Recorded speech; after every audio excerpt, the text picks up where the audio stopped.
특별히 8월달이라 이 나라의 민족을 위해서 기도하는 마음으로 하박국 선지자의 말씀을 나누고 있습니다. 그리고 요즘 뜻하지 않게도 한국과 일본과의 관계, 그리고 북한과의 관계, 중국과의 관계, 여러 가지 관계들이 참으로 어려워져서요. 나라가 어려울 때 울부짖으며 기도했던 것이 바로 하박국 선지자의 기도입니다. 북이스라엘이 멸망하고 남유다가 우상숭배에 빠져 있으면서 부정과 부패하게 되어서 하나님의 도우심을 구하였던 세대가 바로 하박국 선지자가 활동하던 시대이지요.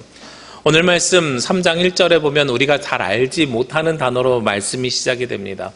시기온옷에 맞춘 선지자 하박국의 기도라 하는 말씀으로 시작이 되죠. 여기서 시기온옷이라는 말이 우리말로 딱히 번역하기가 어려워가지고 히브리어 원어를 그대로 써 놓았습니다. 학자들 사이에 의견이 분분합니다. 어떤 사람들은 지위에 맞춰서 노래를 했다라고 이야기하기도 하고요.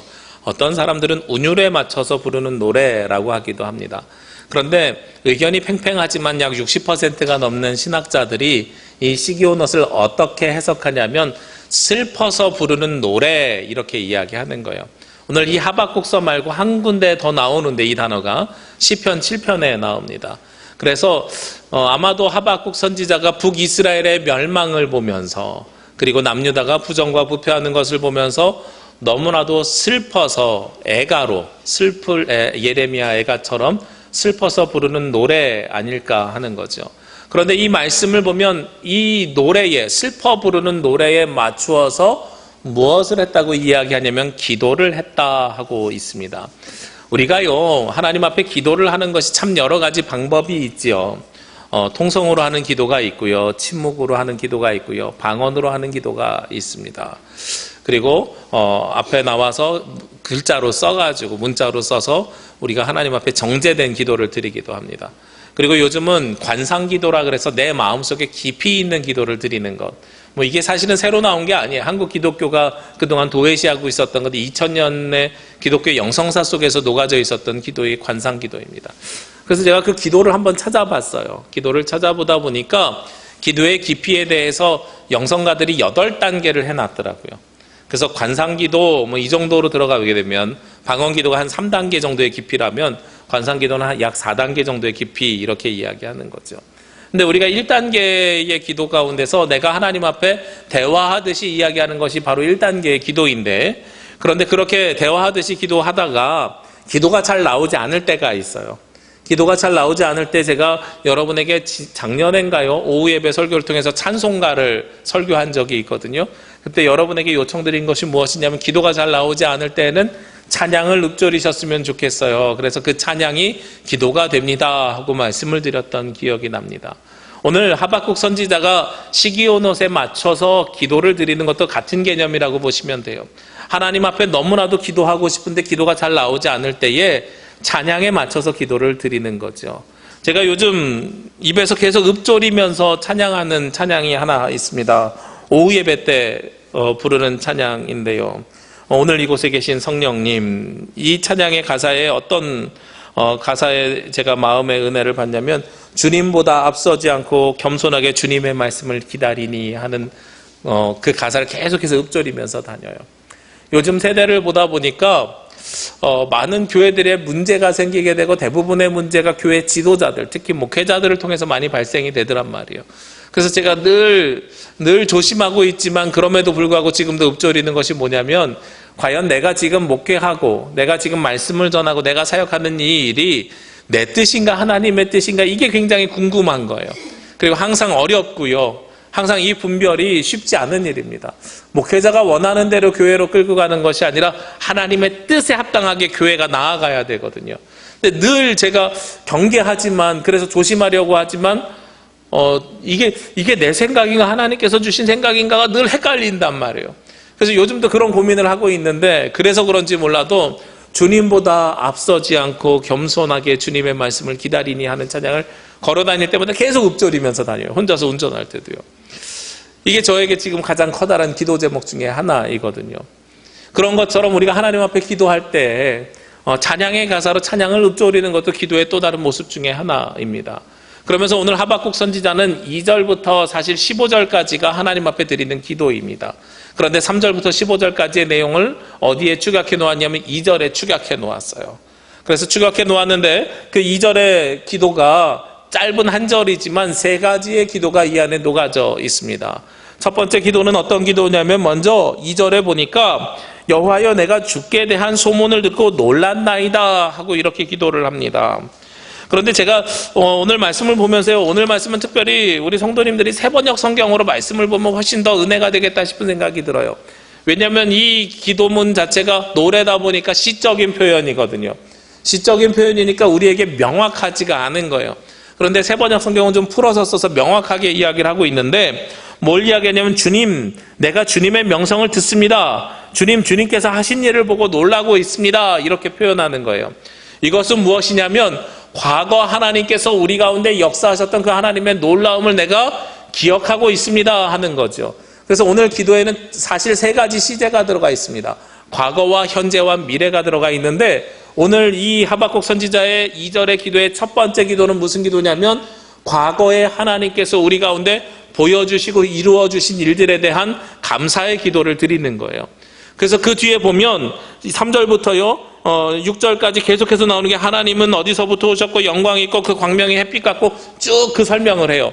그러니까 과거 이스라엘의 역사 속에서 하나님께서 빛과 같이 우리 가운데 역사하여 주셔서 우리를 구원하여 주셨고 우리에게 많은 은혜를 주셨습니다 하는 것을 찬양하는 거죠. 지금 우리 시점에서 사실은 지금 우리가 하나님 앞에 드리는 기도는 과거가 아니라 오늘에 대한 기도를 드려야 되잖아요.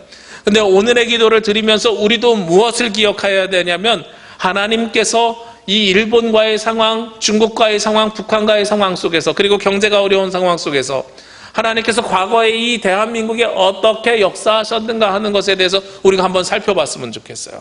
그리고 거기에 대해서 우리도 하나님의 은혜에 감사를 드릴 수 있어야 되는 겁니다. 우리 한국 기독교가요, 한국의 사회 변화에 굉장히 능동적으로 대처했던 한국 기독교입니다. 사실 우리나라가 일제 치하에 있었을 때 교회가 많이 단단해지고 부흥하게 됐습니다.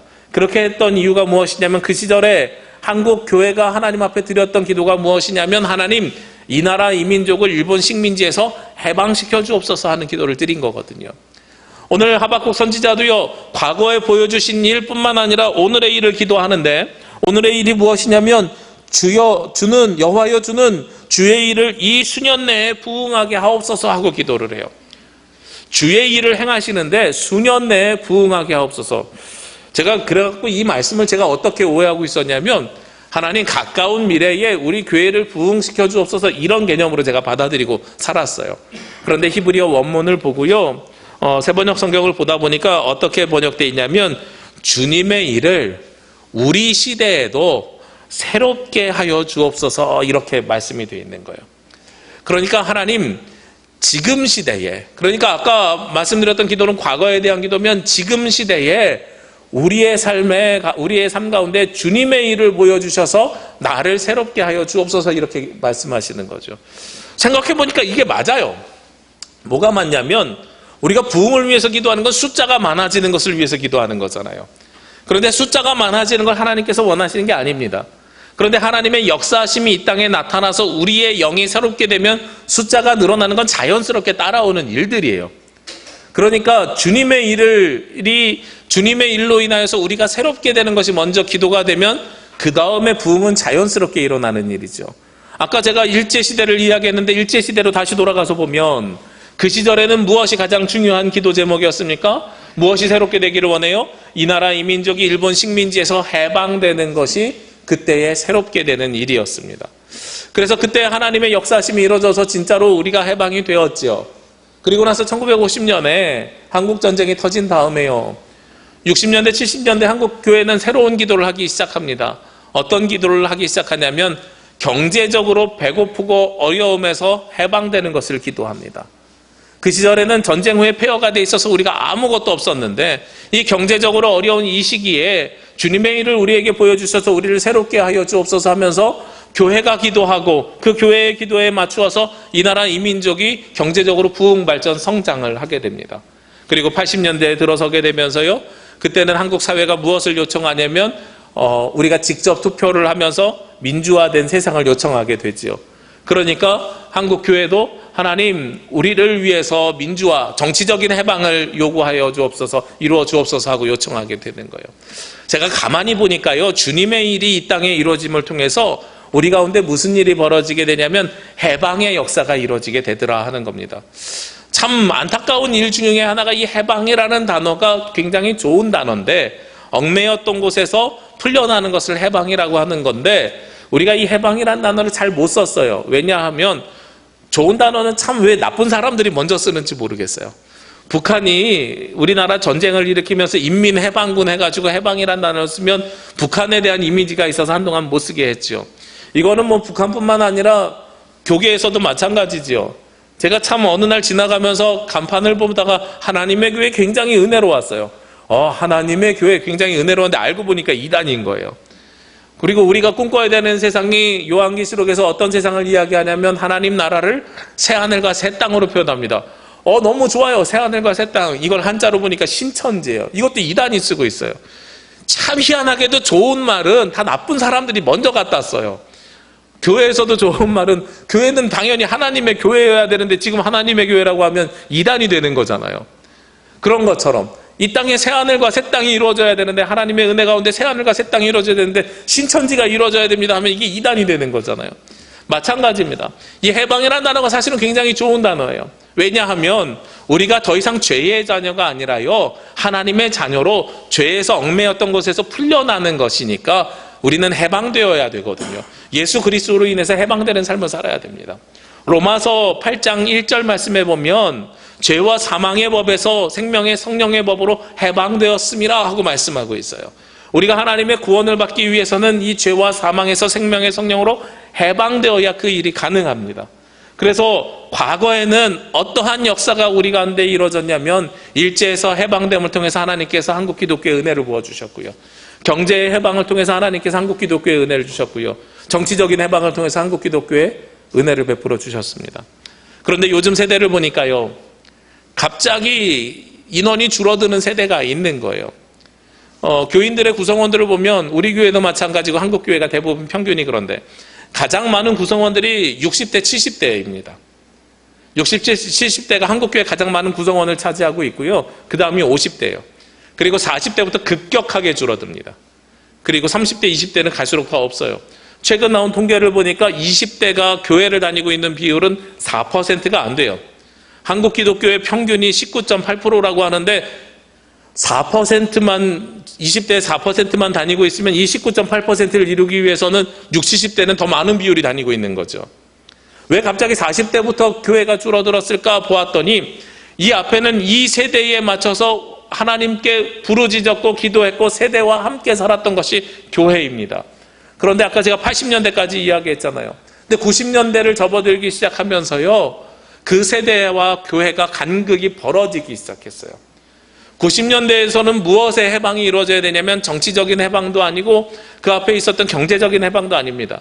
588 올림픽 이후에 그래도 경제적으로 먹고 살 수 있어졌고 여러 가지 일들이 해결이 됐어요.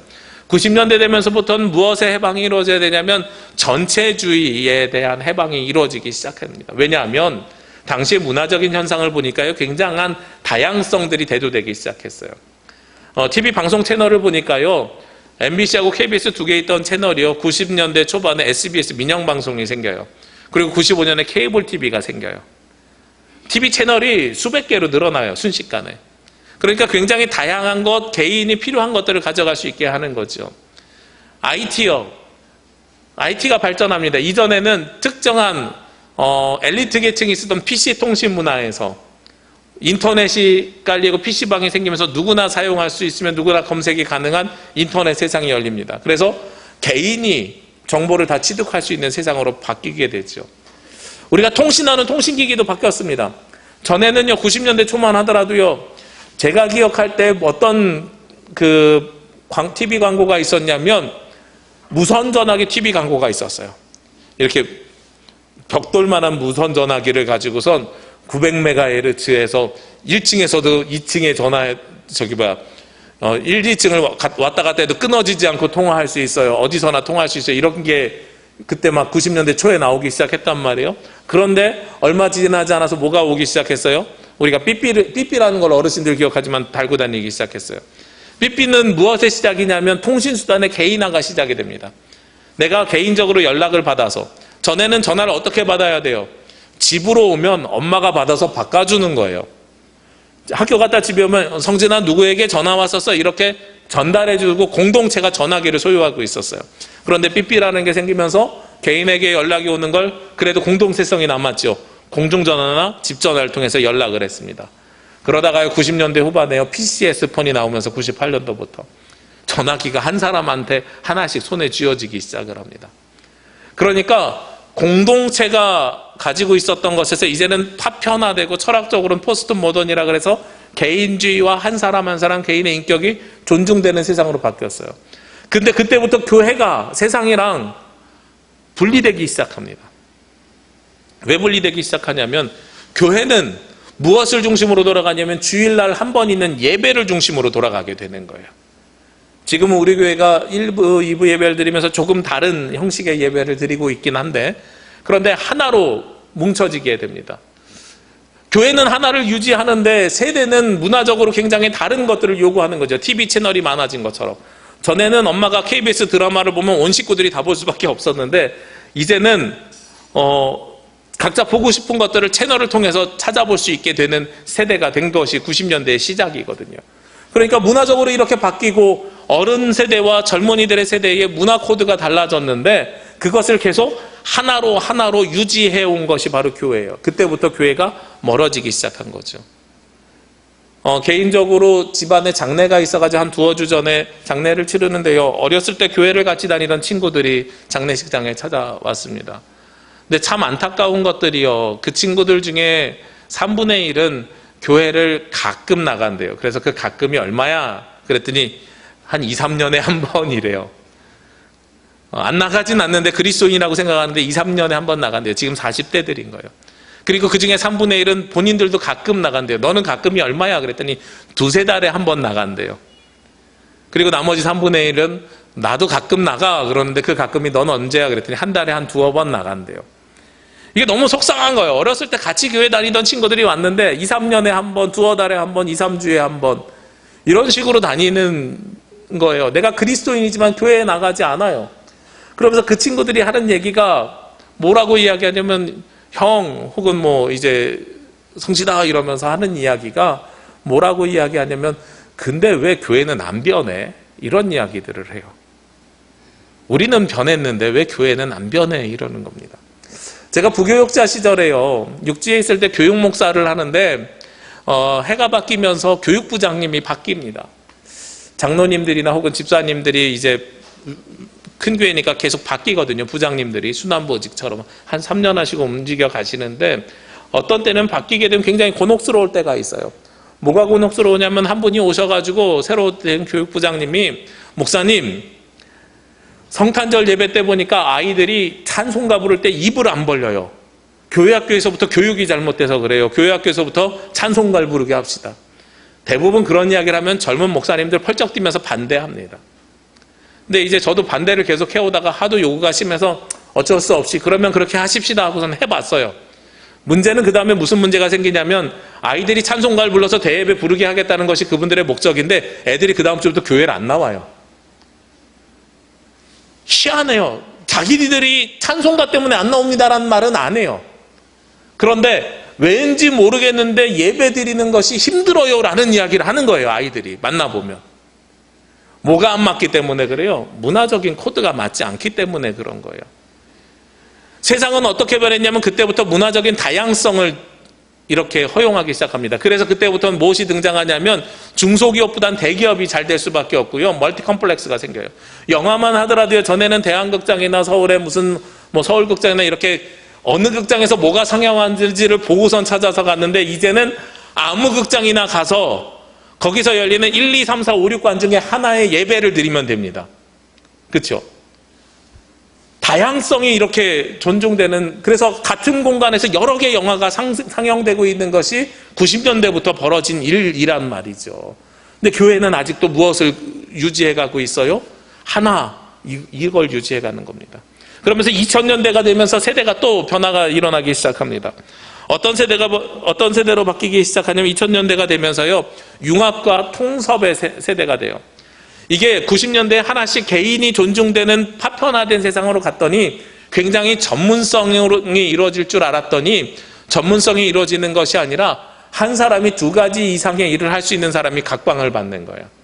그래서 그때부터는 무엇이 사라지게 되냐면 전문성에서 해방이 이루어지게 됩니다. 더 이상 한 우물을 파는 것이 잘하는 사람이 아니라 두 가지 일을 하는 사람이 잘하는 사람이에요. 글을 잘 쓰는 의사가 잘하는 사람이에요. 그래서 출판도 하면서 그러면 그 병원이 오히려 잘 돼요. 희한한 일이죠. 노래 잘하는 목사님이 그때부터는 굉장히 각 교회에서 각광을 받기 시작합니다. 아, 찬양을 잘하시는 목사님. 두 가지가 있어야 되는 거예요. 제가 제주에 내려와가지고 스토리텔링을 공부해 봤더니요, 아, 이게 그런 거구나 싶은 생각이 들었어요. 신학교에서 설교학을 배우는데 설교학 이론을 신학교 교수님들한테 제가 배웠거든요.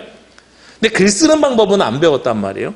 근데 스토리텔링을 공부하면서 문예창작과 교수님들한테 글 쓰는 방법을 배우고 창작 발상에 대한 이야기를 들어보니까 이거 설교 발상이랑 설교 원고 쓸 때 굉장히 유용해지는 거예요. 그래서 이제는 학교에서도 교육이라는 것이 어떻게 바뀌어야 되냐면, 이 학문은 무슨 과로 가면, 신학과로 가면 신학만 배우고 문창과로 가면 문예창작만 배우는 게 아니라 여기 가서 이것도 배우고 여기서도 이 학문을 배우고 서로가 왔다 갔다 하면서 서로 교류하는 것이 굉장히 중요하다라는 것이, 제가 중요하다는 것을 깨닫게 됐어요. 그게 그 시대의 요구입니다. 그러면 2019년을 살고 있는 지금은 무엇을 요구하고 있겠습니까? 2010년대로 돌아오면서요, 세상이 어떤 세상으로 바뀌었냐면 공유경제로 바뀌어버렸어요. 쉐어하우스요, 차량, 카쉐어링이요, 모든 것을 다 공유하기 시작합니다. 이제는 내가 내 것을 가지고 있는 것이 아니라 내가 쓰지 않는 시간에 남들이 쓰는 것을 요구하는 거죠. 요즘 택시업계가 반발하고 있는 것 중에 하나가 어떠한 스마트폰 업계에서 카풀이라는 걸 하기 시작하는 거죠. 내가 어차피 출근하는 길에 나랑 같은 방향에 있는 사람을 앱으로 찾아서, 스마트폰으로 찾아서 같이 타고 가면 좋잖아. 그랬더니 누가 반대해요? 택시업계가 반대하는 거예요. 전문성, 한 우물만 파는 사람들이 이제 그 영역이 사라지게 되는 것이고요. 이제는 함께 공유, 이런 세상으로 바뀌게 됩니다. 그래서 이제는 무엇의 해방이 이루어지는 시대냐면 소유의 해방이 이루어지는 세대로 바뀌게 됐어요. 그러면 교회는요, 지금 이 세대에 하나님 앞에 무엇을 기도해야 되는가? 과거와 같이 우리는 무엇을 위해서 기도해야 되는가 하는 것을 우리가 한번 살펴봐야 됩니다. 그 이전에는 80년대까지는 교회가 세상과 함께 살았는데요, 90년대부터는 교회와 세상의 간극이 멀어지는 삶을 살기 시작해요. 그러니까 이제는 세상 사람들이 교회 다니는 사람들을 향해서 뭐라고 이야기하냐면 그들만의 리그에서 살아간다고 이야기를 하죠. 교회가 갈수록 무엇을 위해서 살아가냐면 소유를 위해서 살아갑니다. 지금도 세습 문제라든지 여러 가지 문제가 벌어지는 것들을 보면 대부분 무슨 문제 때문에 그렇습니까? 교회를 소유하고 있기 때문이지요. 그런데 공유경제가 생겨나면서요, 소유에서 해방이 이루어지게 되는 거예요. 내가 굳이 가지고 있을 필요가 없어요. 필요할 때만 빌려서 쓰면 되는 세상으로 바뀌게 되는 거죠. 그럼 우리는 이걸 영적으로 어떻게 우리가 이걸 적용해야 되는가? 교회가 사실은 이걸 굉장히 잘하는 데여야 됩니다. 교회는 세상과 나눔을 실천해야 되는 데고요, 세상과 함께 살아가는 것이 교회여야 됩니다. 그래서 2010년대, 지금부터 세상에서 우리가 역할을 할 수 있는 교회는 우리만의 것이 아니라 세상과 함께 살 수 있도록 노력하고 수고하고 준비하는 교회가 이제는 이 세대에 필요한 교회로 바뀌게 되는 것이지요. 제가 그러면서요, 말씀을 준비하면서 책을 한 권 봤습니다. 올해 상반기에요, 올해 상반기에 베스트셀러에 올랐던 책 중에 하나가 90년대생이 온다 하는 책이에요. 이제 90년대에 태어난 학생들이, 이제 학생이 아니죠, 그들이 사회에 진출하기 시작하면서 기존의 직장인들과 부딪히는 생각의 관념의 차이들을 이야기하는 책입니다. 그러면서 90년대의 특성을 세 가지로 요약을 했어요. 90년대생들이 어떤 특성을 가지고 있냐면, 첫 번째는 간단하다라는 겁니다. 간단하다는 게 무엇이냐면, 이 사람들은요, 모든 걸 요약하고 줄이고 축약해서 이야기하는 걸 좋아한다는 거예요. 그래서 그 책을 보다 보니까 그런 이야기를 해요. 단어들을 줄여서 쓴다. 그게 90년대생들 이후에 벌어진 일들 중에 하나인데, 얼마 전에 저희 아이가 안물 딱 이래요. 그래서 제가 그 말이 무슨 말인지 몰랐어요. 안물? 그게 뭐야? 그랬더니 아빠, 내가 안 물어봤는데 왜 자꾸 얘기해줘? 안물이란 말이 안 물어봤다는 얘기예요. 웬 안물? 딱 이렇게 얘기를 해요. 그게 안 물어봤는데 왜 얘기해? 이런 뜻인 거예요. 근데 그걸 안물이란 두 글자로 축약해서 이야기하는 거죠. 그게 요즘 세대의 특징이라는 겁니다. 두 번째 요즘 세대의 특징이 무엇이냐면 재미있어야 된다는 거예요. 이건 뭐 저는 과거부터 꼭 이루어졌다는, 모든 세대가 다 재미없으면 안 하는 것은 마찬가지라고 생각을 해요. 그런데 과거하고 다른 것은 대의를 위해서 나를 희생하면서 재미가 없더라도 기꺼이 따라가는 일들이 예전에 있었거든요. 근데 요즘은 재미가 없으면 내가 꼭 가야 돼? 안 가는 거예요. 수학여행도요, 재미가 없다고 생각하면 안 가도 돼, 이런 개념인 거예요. 예전엔 안 가면 소외되는데 이런 생각으로 재미없어도 일단 가봐 이렇게 이야기하지만 요즘은 안 가 이렇게 돼요. 제일 영향을 받는 게 어디냐면 교회예요. 교회가 여름에 수련회 할 때마다요, 애들이 수련회를 가고 안 가고를 뭘로 판단하냐면 재미있어 없어로 판단을 해요. 아주 힘들어요. 과거에는요, 수련회가 재미없어도 갔어요. 제가 고등학교 2학년 때 수련회를 가면 항상 고2는 뭐 해야 되냐면, 고2 남자는 수련회 장소에 도착하자마자 교회의 모든 짐을 다 날라야 됩니다. 가장 큰 남자 청소년이니까요. 이 희생하는 거거든요. 그게 재미있어서 하는 일은 아닌데도 함께 하니까 좋고, 어쩔 수 없이 누군가가 선배들이 나를 위해서 희생했으니까 나도 후배들을 위해서 희생해야지, 이런 관점이었는데 요즘은 자기에게 재미가 없으면 안 가요. 그리고 예전에는 수련회 캠프는 교회밖에 없었는데 이제는 모든 학원마다 다 캠프를 해요. 그러니까 다른 학원보다도 재미가 있어야 되는 거예요. 제가 이번에 깜짝 놀란 것 중에 하나가, 올해 여름 캠프를 하는데 다른 해보다 훨씬 더 수월하게 아이들이 참석을 희망을 했고 훨씬 더 많은 아이들이 갔어요. 우리 교회에서 유치부부터 청소년까지 19명이나 갔으니까 거의 다 간 거예요. 제 생각에는 굉장히 많이 갔죠. 근데 이게 굉장히 수월한 이유가 뭐냐면, 저희가 장소를 선택하는데 예전에는 교회에서 했는데 이번에는 유스 호스텔을 갔단 말이에요. 근데 그 유스 호스텔이 어떤 유스 호스텔이냐면 제주에 있는 웬만한 학원에서 캠프를 가진 유스 호스텔이에요. 그래서 저도 그래서 알았어요. 저희 아이가 거기로 캠프를 갔다 와서 알았는데, 태권도나 합기도나 이런 캠프에서는 가서 수영을 하루 한대요. 그래서 우리가 이번에 내건 건 수영을 이틀을 내걸었어요. 그랬더니 우리 교회뿐만 아니라 모든 교회가 이번에는 참가하는 아이들이 많아요. 학원을 안 가고 교회로 와요. 이런 이야기들을 하더란 말이에요. 굉장히 단순하죠. 재미있으면 더 많이 오는 세상으로 바뀌어버렸어요. 재미없어도 희생한다, 공동체를 위해서 어쩔 수 없이 한다, 이런 관점들이 사라져버린 세대입니다. 마지막으로요, 이들의 특징 중에 하나가 뭐냐면 정직하다라는 겁니다. 무슨 이야기냐면, 요즘 세대가 공무원 시험에 많이 매몰되어 있잖아요. 그 이유가 무엇 때문에 그러냐면, 누군가의 힘, 요즘도 무슨 특정 정치인의 자녀들의 특혜 뭐 이런 것들 때문에 논란이 많은데, 누군가의 힘에 의해서 쉽게 가는 것을 원하는 게 아니라 기회가 공정하게 주어지고 시험을 통해서 정직하게 합격을 하고 정직하게 하는 것, 그런 것들이 공무원밖에 없다, 이렇게들 생각하는 것 같아요. 그래서 요즘 젊은이들이 가지고 있는 특징 중에 하나가 투명성과 건강성, 즉 정직성입니다. 저는 이걸 보면서 이제 한국교회가 기도해야 되는 기도 제목이 무엇인지가 명확해졌어요. 아까 말씀드린 것처럼 수년 내에 부흥하게 하옵소서. 수년 내에 한국교회가 쇠퇴의 길을 걷고 있는 한국교회가 부흥하게 하려면 주님의 일이 우리 시대에도 새로워져야 되는데, 무엇을 위해서 우리가 기도해야 되냐면, 이제는 교회가 정직성과 투명성, 건강성을 위해서 기도해야 될 때가 되었다는 겁니다. 과거에는요, 교회가 그냥 주먹구구 시기였어요. 그냥 몇 분이 아름아름으로 해서 많은 일들을 처리해 갔습니다. 그런데 이제는 거기에 머물러 있어서는 안 된다는 거예요. 이 세대의 요청이 이제는 교회가 공공성을 회복해야 되고요, 공교회성을 회복해야 됩니다. 그래서 교회가 이제는 투명하고 정직하게 세상 일들을 해나가야 되는 거예요. 제가 예전에 부교육자로 섬기면서 선배 목사님들한테 들었던 제일 싫었던 말들 중에 하나가 그거예요. 어디서 시청에서 교회에다가 과징금 하나 딱 때리잖아요. 그러면 가서 해결하고 오래요. 아니, 교회가 잘못한 게 있으니까 과징금을 맞는데 어떻게 해결을 해요? 그랬더니 왜 해결을 못하냐고. 그래서 저는 갔다 와서 공무원이랑 얘기해서 공무원이 노 하면 네 이러고 왔거든요. 그랬더니 선배 목사님이 쫓아가가지고 아니 교회인데 왜 안 봐주냐고.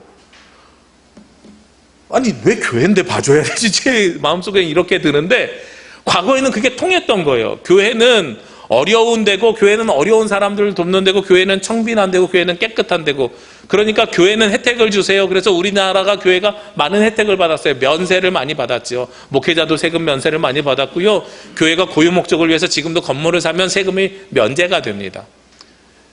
교회니까 혜택을 주세요. 기독교 서점 가가지고요, 교회니까 좀 할인해 주세요. 기독교 서점에 오는 대부분의 고객들은 다 교회 다니는 사람들이에요. 교회 물건 파는데요. 교회니까 싸게 주세요라는 말이 예전엔 통용됐던 시대입니다. 근데 이제는 교회가 어떻게 해야 되는지 아십니까? 정직해져야 됩니다. 교회가 더 정직해져야 되고요. 교회가 더 솔선수범해야 됩니다. 얼마 전에요, 저희 아들이 이렇게 태권도 승품 시험에 합격해가지고 뭐 해줄까 그랬더니 아빠 치킨 사주세요 그래갖고 치킨을 사줬어요. 치킨을 사줬는데 치킨 껍데기에 뭐라고 써있냐면 배달하는 어플 요기요에서 주문하면 2,000원 할인받습니다. 그러면서 저희 아내가 당신 여기로 주문했어? 그러길래 아니 나는 직접 주문했어 이랬어요. 그랬더니 그러면 2,000원 할인 못 받았네. 다음부터는 여기로 주문해 이렇게 이야기를 하더라고요. 그래서 제가 뭐라고 대답했냐면 배달 받는 데가 교회이기 때문에 직접 주문했어. 무슨 이야기냐면 이 중간 마진을 한번 거치게 되면 2,000원 할인받는 게 누가 손해보는 건지 알아? 이 지역에서 살고 있는 소상공인이 손해보고 이 기업에서 돈을 버는 거야.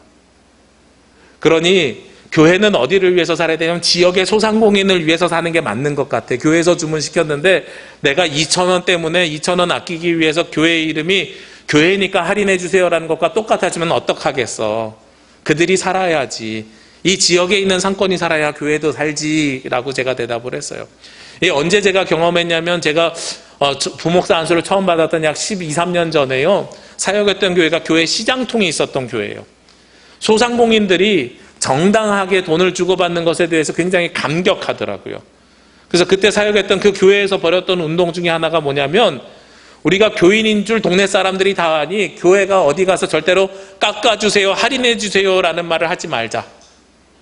그 운동을 교회에서 벌였었거든요. 그랬더니 동네에 이사 와가지고 이사 오는 사람들이 이 동네에 어느 교회 가는 게 좋아요? 그랬더니 당연히 동네 상인들이 뭐라고 이야기하겠어요? 저 교회 좋아요, 저 교회 가세요 이렇게 이야기하죠. 다른 교인들은 오면 교회니까 깎아주세요라고 하는데 저 교회 사람들은 교회니까 깎아주세요라는 얘기 안 하고 정가 항상 주고선 사요 이렇게 이야기를 하더란 말이에요.